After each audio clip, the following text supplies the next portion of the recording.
Hello, আসসালামু আলাইকুম guys. তো আমার হাতে যেটা দেখতে পাচ্ছেন এটা হচ্ছে শামুক। আর আমরা শামুক দিয়ে বিভিন্ন রকমের মাছ শিকার করে থাকি। তো জাস্ট শামুক দিয়ে আপনারা কি কি মাছ ধরতে পারবেন আজকে আপনাদেরকে বলবো ইনশাল্লাহ। তো শামুক দিয়ে প্রথমত শামুক দিয়ে আপনার আয়ের মাছ প্রচুর পরিমাণ এই শামুক খায়।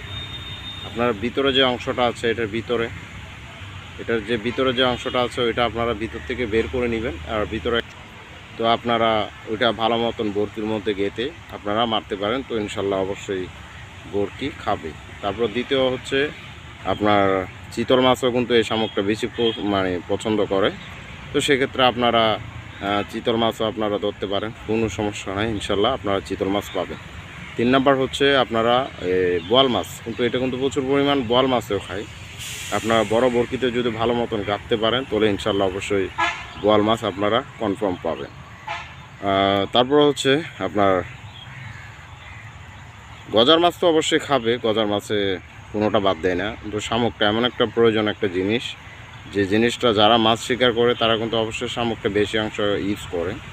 যেহেতু অনেকে আছে চায়ের মধ্যে ইউজ করে, বড় বড় যে চায়গুলো আছে এগুলোতে, যাতে এটা প্রচুর পরিমাণে ইউজ করা হয়। তো আপনারা সেক্ষেত্রে আপনারা বড় বরকি দিয়ে আপনারা অবশ্যই ভিডিওটা করতে পারেন। তো ইনশাআল্লাহ আপনাদের অবশ্যই